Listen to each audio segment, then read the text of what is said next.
हरि ओम। श्रीमद् वाल्मीकि रामायणे अयोध्याकाण्डे 18अधिकशततमः सर्गः। सीता अनसूया संवाद। अनसूया का सीता को प्रेमोपहार देना तथा अनसूया के पूछने पर सीता का उन्हें अपने स्वयंवर की कथा सुनाना।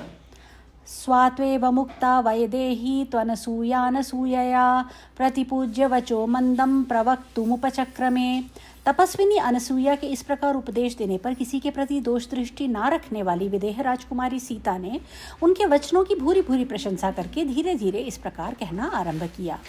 नैतदाश्चर्यमार्यायां यन्मां त्वमनुभाषसे विदितन्तु ममाप्येतद् यथा नार्याः पतिर्गुरुः। देवी, आप संसार की स्त्रियों में सबसे श्रेष्ठ हैं। आपके मुंह से ऐसी बातों का सुनना कोई आश्चर्य की बात नहीं है। नारी का गुरु पति ही है। इस विषय में जैसा आपने उपदेश दिया है, यह बात मुझे भी पहले से ही विदित है। यद्यप्येष भवेत् भर्ता अनार्यो वृत्तिवर्जितः अद्वैतमत्र वर्तव्यम यथाप्येष मया भवेत्। मेरे पतिदेव यदि अनार्य, चरित्रहीन तथा जीविका के साधनों से रहित निर्धन होते तो भी मैं बिना किसी दुविधा के इनकी सेवा में लगी रहती। किं पुनर्यो गुणश्लाघ्य सानुक्रोशो जितेन्द्रियः स्थिरानुरागो धर्मात्मा मातृवत् पितृवत् प्रियः। फिर जबकि ये अपने गुणों के कारण ही सबकी प्रशंसा के पात्र हैं, तब तो इनकी सेवा के लिए कहना ही क्या है। ये श्री रघुनाथ जी परम दयालु, जितेंद्रिय, दृढ़ अनुराग रखने वाले धर्मात्मा तथा माता पिता के समान प्रिय हैं। यां वृत्तिं वर्तते राम कौसल्यायां महाबलः तामेव नृपनारीणामन्यासामपि वर्तते। महाबली श्री राम अपनी माता कौसल्या के प्रति जैसा बर्ताव करते हैं, वैसा ही महाराज दशरथ की दूसरी रानियों के साथ भी करते हैं। सकृद्दृष्टास्वपि स्त्रीषु नृपेण नृपवत्सलः मातृवद्वर्तते वीरो मानमृत्सृज्य धर्मवित्। महाराज दशरथ ने एक बार भी जिन स्त्रियों को प्रेम दृष्टि से देख लिया है, उनके प्रति भी ये पितृवत्सल धर्मज्ञ वीर श्री राम मान छोड़कर माता के समान ही बर्ताव करते हैं। आगच्छत्याश्च विजनं वनमेवं भयावहं समाहितं हि मे श्रश्वा हृदये यत्स्थिरं मम।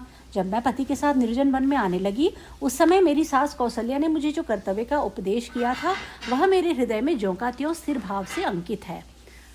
पाणिप्रदान काले च यत्पुरा त्वग्निसन्निधौ अनुशिष्टं जनन्या मे वाक्यं तदपि मे धृतम्। पहले मेरे विवाह काल में अग्नि के समीप माता ने मुझे जो शिक्षा दी थी, वह भी मुझे अच्छी तरह याद है। न विस्मृतन्तु मे सर्वं वाक्यै स्वैर्धर्मचारिणी पतिशुश्रूषणार्यास्तपो नान्यद्विधीयते। धर्मचारिणी, इसके सिवा मेरे अन्य स्वजनों ने अपने वचनों द्वारा जो जो उपदेश दिया है, वह भी मुझे भूला नहीं है। स्त्री के लिए पति की सेवा के अतिरिक्त दूसरे किसी तप का विधान नहीं है। सावित्रीपति शुश्रूषां कृत्वा स्वर्गे महीयते तथा वृत्तिश्च याता त्वं पति शुश्रूषया दिवम्। सत्यवान की पत्नी सावित्री पति की सेवा करके ही स्वर्गलोक में पूजित हो रही है। उन्हीं के समान बर्ताव करने वाली आप अनसूया देवी ने भी पति की सेवा के ही इस प्रभाव से स्वर्गलोक में स्थान प्राप्त कर लिया है। वरिष्ठा सर्वनारीणामेषा च दिवि देवता रोहिणी न विना चंद्रम मुहूर्तमपि दर्श्यते। संपूर्ण स्त्रियों में श्रेष्ठ यह स्वर्ग की देवी रोहिणी पति सेवा के प्रभाव से ही एक मुहूर्त के लिए भी चंद्रमा से विलग होती नहीं देखी जाती। एवं विदाश्च प्रवरा स्त्रियो भर्तृदृढ़व्रताः देवलोके महीयन्ते पुण्येन स्वेन कर्मणा। इस प्रकार दृढ़ता पूर्वक पातिव्रत्य धर्म का पालन करने वाली बहुत सी साध्वी स्त्रियां अपने पुण्य कर्म के बल से देवलोक में आदर पा रही हैं। ततो नसूया संहृष्टा श्रुत्वोक्तं सीतया वचः शिरसाघ्राय चोवाच मैथिलीं हर्षयन्त्युत। तदनंतर सीता के कहे हुए वचन सुनकर अनसूया को बड़ा हर्ष हुआ। उन्होंने उनका मस्तक सूंघा और फिर उन मिथिलेश कुमारी का हर्ष बढ़ाते हुए इस प्रकार कहा। नियमैर्विविधैराप्तं तपो हि महदस्ति मे तत्संश्रित्य बलं सीते छन्दये त्वां शुचिव्रते। उत्तम व्रत का पालन करने वाली सीते, मैंने अनेक प्रकार के नियमों का पालन करके बहुत बड़ी तपस्या संचित की है। उस तपोबल का ही आश्रय लेकर मैं तुमसे इच्छानुसार वर मांगने के लिए कहती हूँ। उपपन्नं च युक्तं च वचनं तव मैथिली प्रीता चास्म्युचितां सीते करवाणि प्रियं च किम्। मिथिलेश कुमारी सीते, तुमने बहुत ही युक्तियुक्त और उत्तम वचन कहा है। उसे सुनकर मुझे बड़ा संतोष हुआ है। अतः बताओ मैं तुम्हारा कौन सा प्रिय कार्य करूं? तस्यास्तद्वचनं श्रुत्वा विस्मिता मंदविस्मया कृतमित्यब्रवीत् सीता तपोबलसमन्विताम्। उनका यह कथन सुनकर सीता को बड़ा आश्चर्य हुआ। वे तपोबल संपन्न अनसुईया से मंद मंद मुस्कुराती हुई बोली, आपने अपने वचनों द्वारा ही मेरा सारा प्रिय कार्य कर दिया, अब और कुछ करने की आवश्यकता नहीं है। सात्वेव मुक्ता धर्मज्ञा तया प्रीततरा भवत् सफलं च प्रहर्षन्ते हंत सीते करोम्यहम्। सीता के ऐसे कहने पर धर्मज्ञ अनसुईया को बड़ी प्रसन्नता हुई। वे बोली, सीते, तुम्हारी निर्लोभता से जो मुझे विशेष हर्ष हुआ है, अथवा तुम में जो लोभहीनता के कारण सदा आनंदोत्सव भरा रहता है, उसे मैं अवश्य सफल करूंगी। इदं दिव्यं वरं माल्यं वस्त्रमाभरणानि च अंगरागंच वैदेही महार्हमनुलेपनं मया दत्तमिदं सीते तव गात्राणि शोभयेत् अनुरूपमसंक्लिष्टं नित्यमेव भविष्यति। यह सुंदर दिव्यहार, यह वस्त्र, यह आभूषण, यह अंगराग और बहुमूल्य अनुलेपन मैं तुम्हें देती हूँ। विदेह नंदिनी सीते, मेरी दी हुई ये वस्तुएं तुम्हारे अंगों की शोभा बढ़ाएंगी। ये सब तुम्हारे ही योग्य है और सदा उपयोग में लाई जाने पर निर्दोष एवं निर्विकार रहेंगी। अंगरागेण दिव्येन लिप्तांगी जनकात्मजे शोभयिष्यसि भर्तारम यथा श्रीर्विष्णुमव्ययम्। जनक किशोरी, इस दिव्य अंगराग को अंगों में लगाकर तुम अपने पति को उसी प्रकार सुशोभित करोगी जैसे लक्ष्मी अविनाशी भगवान विष्णु की शोभा बढ़ाती हैं। सावस्त्रमंगरागंच भूषणानि स्रजस्तथा मैथिली प्रतिजग्राह प्रीतिदानमनुत्तमं प्रतिगृह्य च तत्सीता प्रीतिदानं यशस्विनी श्लिष्टांजलिपुटाधीरा समुपास्त तपोधनाम। अनसुईया की आज्ञा से धीर स्वभाव वाली यशस्विनी मिथिलेश कुमारी सीता ने उस वस्त्र, अंगराग, आभूषण और हार को उनकी प्रसन्नता का परम उत्तम उपहार समझकर ले लिया। उस प्रेमोपहार को ग्रहण करके वे दोनों हाथ जोड़कर उन तपोधना अनसुईया की सेवा में बैठी रहीं। तथा सीतामुपासीनाम् अनसूया दृढ़व्रता वचनं प्रष्टुमारेभे कथां कांचिदनुप्रियाम्। तदनंतर इस प्रकार अपने निकट बैठी हुई सीता से दृढ़तापूर्वक उत्तम व्रत का पालन करने वाली अनसुईया ने कोई परम प्रिय कथा सुनाने के लिए इस प्रकार पूछना आरंभ किया। स्वयंवरे किल प्राप्ता त्वमनेन यशस्विना राघवेणेति मे सीते कथा श्रुतिमुपागता। सीते, इन यशस्वी राघवेंद्र ने तुमसे स्वयंवर में प्राप्त किया था, यह बात मेरे सुनने में आई है। तां कथां श्रोतुमिच्छामि विस्तरेण च मैथिली यथाभूतञ्च कात्स्न्यर्नेन तन्मे त्वं वक्तुमर्हसि। मिथिलेश नंदिनी, मैं उस वृत्तांत को विस्तार के साथ सुनना चाहती हूँ, अतः जो कुछ जिस प्रकार हुआ वह सब पूर्ण रूप से मुझे बताओ। एवमुक्ता तु सा सीता तापसीं धर्मचारिणीं श्रूयतामिति चोक्त्वा वै कथयामास तां कथाम्। उनके इस प्रकार आज्ञा देने पर सीता ने उन धर्मचारिणी तापसी अनसुईया से कहा, माताजी सुनिए। ऐसा कहकर उन्होंने उस कथा को इस प्रकार कहना आरंभ किया। मिथिलाधिपतिर्वीरो जनको नाम धर्मवित् क्षत्रकर्मण्यभिरतो न्यायतशास्त्री मेदिनी। मिथिला जनपद के वीर राजा जनक नाम से प्रसिद्ध हैं। वे धर्म के ज्ञाता हैं, अतः क्षत्रियोचित कर्म में तत्पर रहकर न्यायपूर्वक पृथ्वी का पालन करते हैं। तस्य लांगलहस्तस्य कृशतक्षेत्रमण्डलम् अहंकिलोत्थिता भित्वा न जगती नृपते सुता। एक समय की बात है, वे यज्ञ के योग्य क्षेत्र को हाथ में हल लेकर जोत रहे थे। इसी समय मैं पृथ्वी को फाड़कर प्रकट हुई। इतने मात्र से ही मैं राजा जनक की पुत्री हुई। समां दृष्ट्वा नरपतिर्मुष्टिविक्षेपतः पांसु गुंठित सर्वांगी विस्मितो जनकोऽभवत्।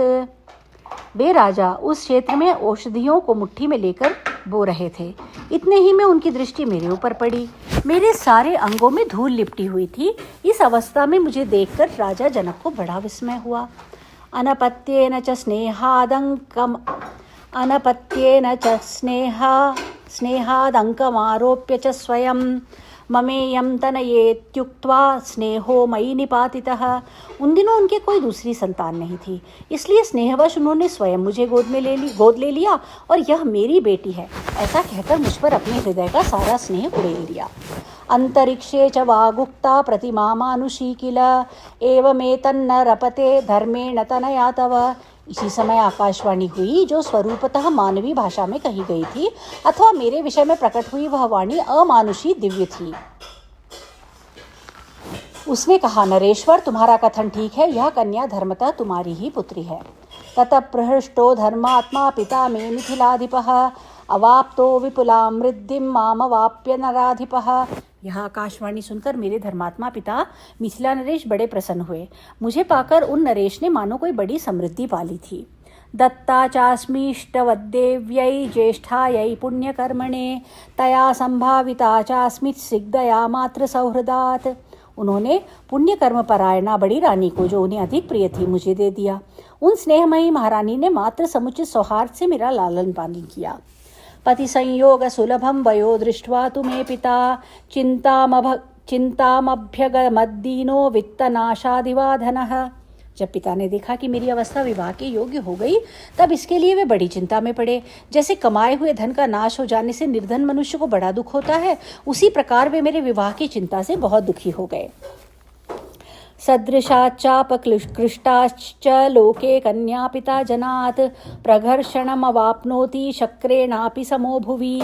संसार में कन्या के पिता को, वह भूतल पर इंद्र के ही तुल्य क्यों न हो, वर पक्ष के लोगों से वे अपने समान या अपने से छोटी हैसियत के ही क्यों न हो, प्रायः अपमान उठाना पड़ता है।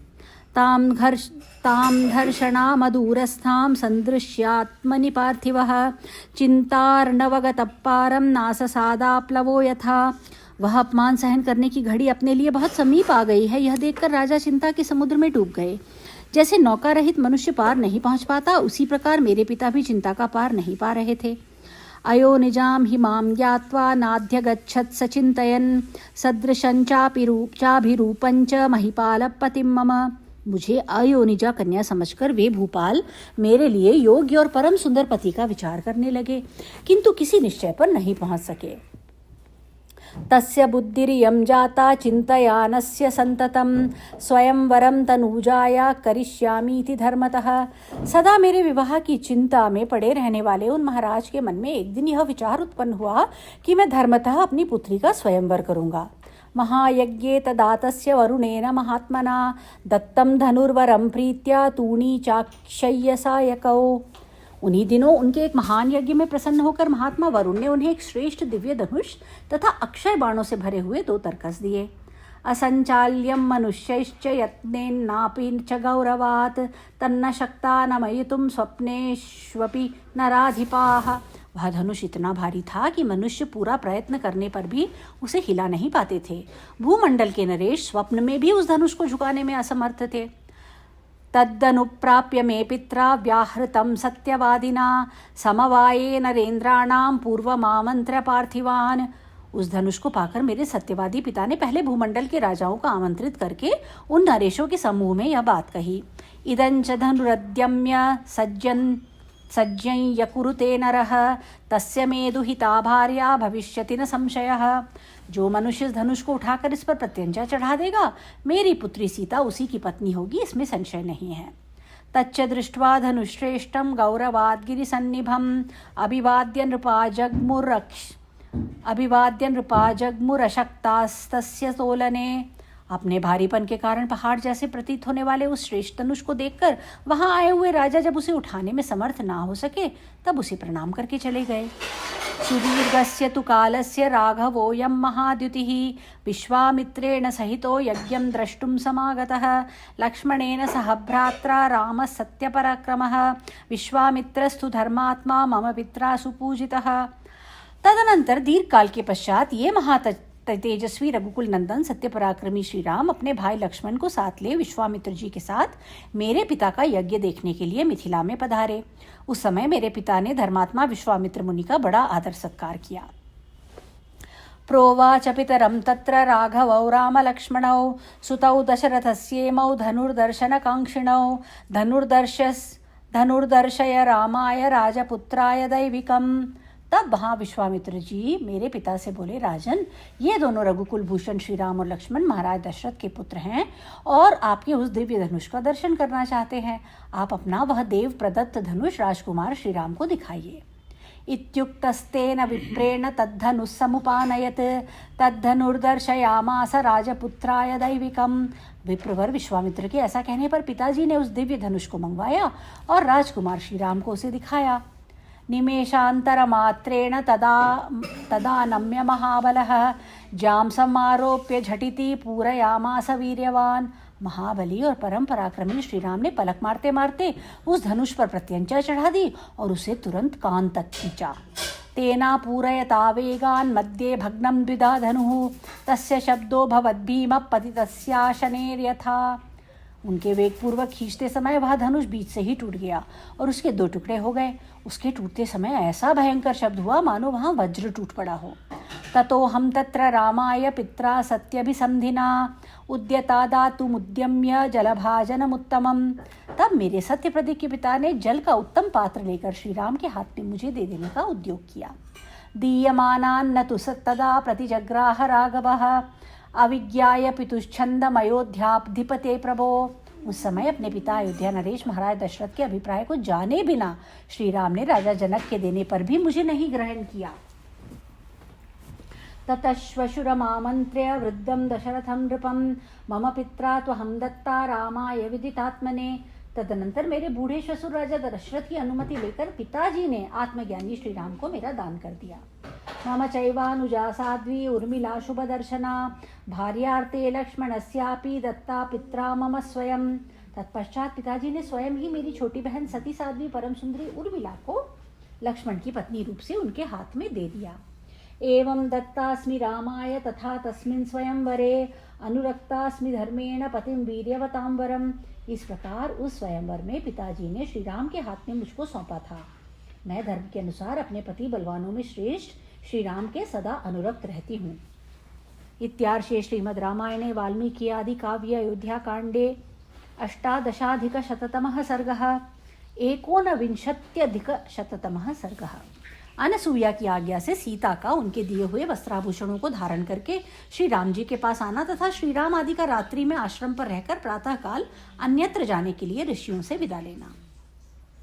अनसूया तु धर्मज्ञा श्रुत्वा तां महतीं कथां पर्यश्वजत बाहुभ्यां शिरस्याघ्राय मैथिलीं। धर्म को जानने वाली अनसूया ने उस लंबी कथा को सुनकर मिथिलेश कुमारी सीता को अपने दोनों भुजाओं से अंक में भर लिया और उनका मस्तक सुनकर कहा। व्यक्ताक्षरपदं चित्रं भाषितं मधुरं त्वया यथा स्वयंवरं वृत्तं तत्सर्वं च श्रुतं मया। बेटी, तुमने सुस्पष्ट अक्षर वाले शब्दों में यह विचित्र एवं मधुर प्रसंग सुनाया। तुम्हारा स्वयंवर जिस प्रकार हुआ था वह सब मैंने सुन लिया। रमेयं कथयाते तु दृढ़ं मधुरभाषिणी रविरस्तं गतः श्रीमान् उपोह्य रजनीं शुभां दिवसं परिकीर्णानां माहारार्थं पतत्रिणाम् संध्याकाले निलीनानां निद्रार्थं श्रूयते ध्वनिः। मधुरभाषिणी सीते, तुम्हारी इस कथा में मेरा बहुत मन लग रहा है, तथापि तेजस्वी सूर्यदेव रजनी की शुभ वेला को निकट पहुंचाकर अस्त हो गए हैं। जो दिन में चारा चुगने के लिए चारों ओर छिटक गए थे, वे पक्षी अब संध्या काल में नींद लेने के लिए अपने घोंसलों में आकर छिप गए हैं। उनकी यह ध्वनि सुनाई दे रही है। एते चाभ्यभिषेकार्द्रा मुनयः कलशोद्यताः सहिता उपवर्तन्ते सलिला प्लुतवल्कलाः। ये जल से भीगे हुए वल्कल धारण करने वाले मुनि जिनके शरीर स्नान के कारण आर्द्र दिखाई दे रहे हैं, जल से भरे कलश उठाए एक साथ आश्रम की ओर लौट रहे हैं। अग्निहोत्रे च ऋषिना हुते च विधिपूर्वकं कपोतांगारुणो धूमो दृश्यते पवनोद्वतः। महर्षि अत्रि ने विधिपूर्वक अग्निहोत्र संबंधी होम कर्म संपन्न कर लिया है, अतः वायु के वेग से ऊपर को उठता हुआ यह कबूतर के कंठ की भांति श्याम वर्ण का धूम दिखाई दे रहा है। अल्पवर्णा हि तरवो घनीभूता समन्ततः विप्रकृष्टेन्द्रिये देशे न प्रकाशन्ति वै दिशः।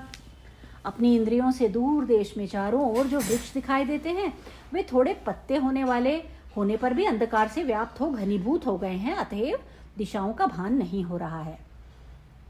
रजनीचर सत्वानि प्रचरन्ति समन्ततः तपोवन मृगाशेते वेदि तीर्थेषु शेरते।